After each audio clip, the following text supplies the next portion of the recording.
Bismillahirrahmanirrahim. Perkenalkan, nama saya Wenisa Fidiola dengan NIM 2142024914 dari Prodi Pendidikan Agama Islam, Fakultas Agama Islam, Universitas Muhammadiyah Palangkaraya. Pada kesempatan kali ini saya akan memaparkan materi tentang tugas-tugas perkembangan dewasa.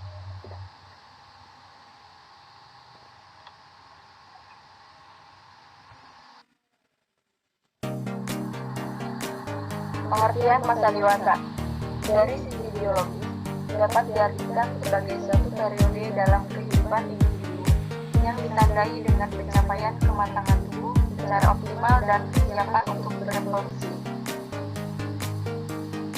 Dari sisi psikologi, masa ini dapat diartikan sebagai periode kematangan, yaitu kesadaran emosi, memiliki kesadaran realitasnya, bersikap toleran terhadap pendapat orang lain yang berbeda, dan bersikap optimis dalam menjalani kehidupan. Sedangkan dari sisi pedagogis, masa kedewasaan ditandai dengan rasa tanggung jawab, berperilaku sesuai dengan norma atau nilai-nilai agama, memiliki pekerjaan yang dapat menghidupi diri dan keluarganya, dan berpartisipasi aktif dalam kehidupan bermasyarakat. Adapun pembagiannya, menurut Harlock, masa dewasa terbagi menjadi 3. Yang pertama, masa dewasa awal, yaitu dari umur 18 atau 20 tahun sampai 40 tahun. Yang kedua, masa dewasa madya atau pertengahan, dari 40 sampai 60 tahun. Yang ketiga, masa dewasa tua atau akhir, dari umur 60 tahun sampai meninggal.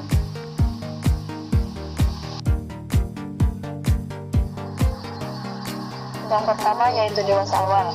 Dewasa awal merupakan masa peralihan dari masa remaja. Dewasa awal adalah masa di mana seluruh potensi sebagai manusia berada pada puncak perkembangan, baik fisik maupun psikis. Dewasa awal merupakan suatu masa penyesuaian terhadap pola-pola kehidupan yang baru dan harapan-harapan sosial yang baru. Masa yang memiliki rentang waktu antara 20 sampai 40 tahun adalah masa-masa pengoptimalan potensi yang ada pada diri individu. Jika masa ini bermasalah, akan berpengaruh bahkan mungkin individu mengalami masalah yang paling serius pada masa selanjutnya.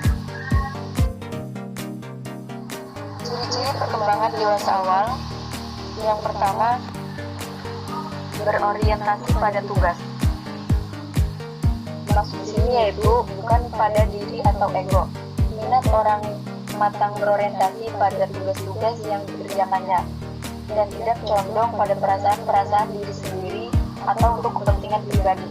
Kemudian yang kedua, tujuan-tujuan yang jelas dan kebiasaan-kebiasaan kerja yang efisien. Seseorang yang matang melihat tujuan-tujuan yang ingin dicapainya secara jelas, dan tujuan-tujuan itu dapat didefinisikannya secara cermat dan tahu mana pantas dan tidak serta bekerja secara terbimbing menuju arahnya. Kemudian yang ketiga, mengendalikan perasaan pribadi.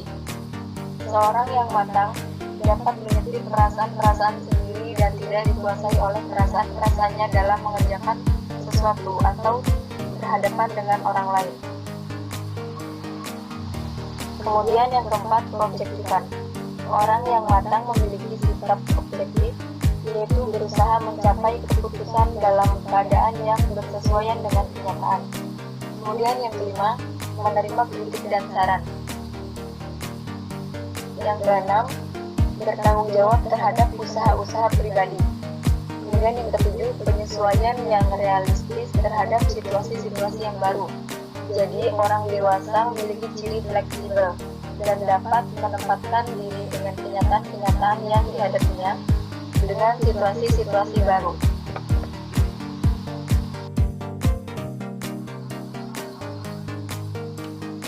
Kemudian selanjutnya tugas-tugas perkembangan dewasa awal. Yang pertama, memiliki teman bergaul sebagai calon suami atau istri. Yang kedua, belajar hidup bersama dengan suami istri. Yang ketiga, mulai hidup berkeluarga. 4. Mengelola rumah tangga. Yang kelima, mulai bekerja dalam suatu jabatan. Yang keenam, mulai bertanggung jawab sebagai warga negara secara layak. Maksud di sini yaitu seperti mengurus dan memiliki surat-surat kewarganegaraan, contohnya KTP, akta kelahiran, surat paspor atau visa bagi yang akan pergi ke luar negeri, membayar pajak, menjaga ketertiban dan keamanan masyarakat dengan mengendalikan diri agar tidak tercela di mata masyarakat, dan mampu menyesuaikan diri dalam pergaulan sosial di masyarakat. Kemudian yang terakhir, memperoleh kelompok sosial yang seirama dengan nilai-nilai pahamnya.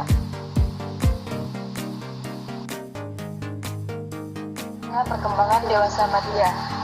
Masa dewasa madya atau paruh baya ini adalah masa usia antara 40 sampai 60 tahun yang biasanya ditandai dengan adanya perubahan fisik, mental, dan minat. Masa dewasa madya merupakan masa yang unik karena terjadinya loss and gains balance pada masa tersebut. Loss and gains terjadi seimbang baik pada aspek biologis maupun sosiokultural seperti pendidikan, karir, dan relasi.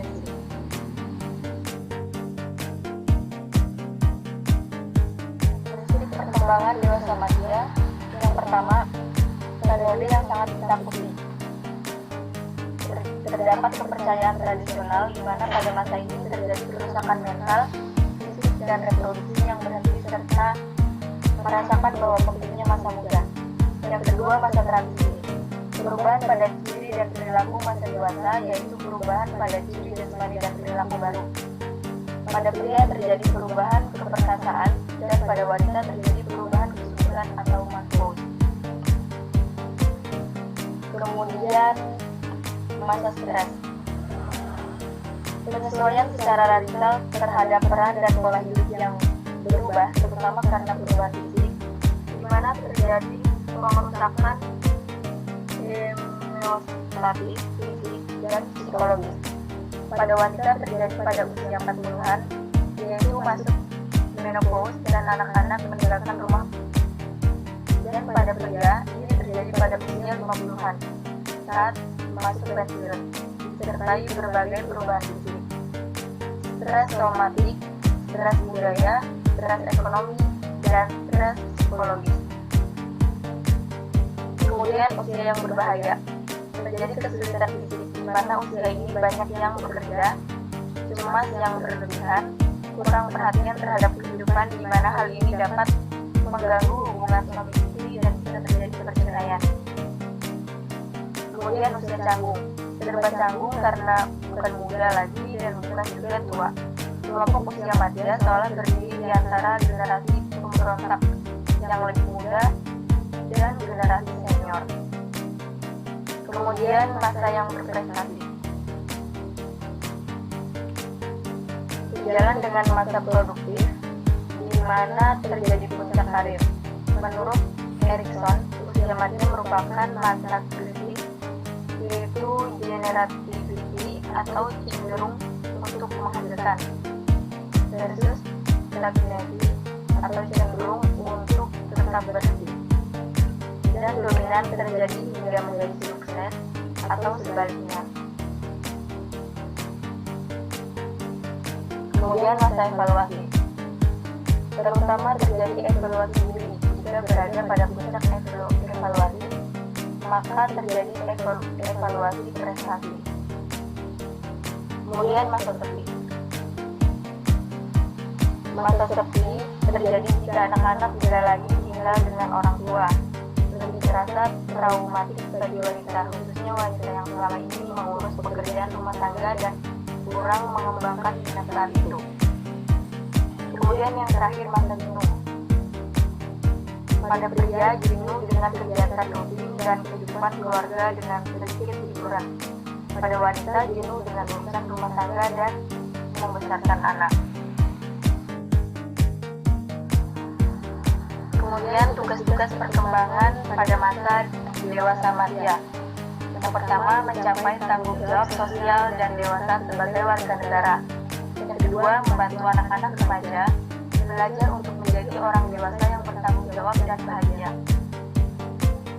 Kemudian mengembangkan kegiatan-kegiatan pengisi waktu senggang untuk orang dewasa. Menghubungkan diri sendiri dengan pasangan hidup sebagai satu individu. Menerima dan menyesuaikan diri dengan perubahan-perubahan fisiologis yang terjadi pada tahap ini. Kemudian mencapai dan mempertahankan prestasi yang memuaskan dalam karir pekerjaan. Yang terakhir, menyesuaikan diri dengan orang tua yang semakin tua. Kemudian yang terakhir ada masa dewasa akhir. Ciri-ciri atau karakteristik perkembangan masa dewasa akhir. Yang pertama, adanya periode penurunan atau kemunduran. Yang kedua, perbedaan individu dalam efek penuaan. Yang ketiga, ada stereotip mengenai usia lanjut. Yang keempat, sikap sosial terhadap usia lanjut. Yang kelima, mempunyai status kelompok minoritas. Yang keenam, adanya perubahan peran.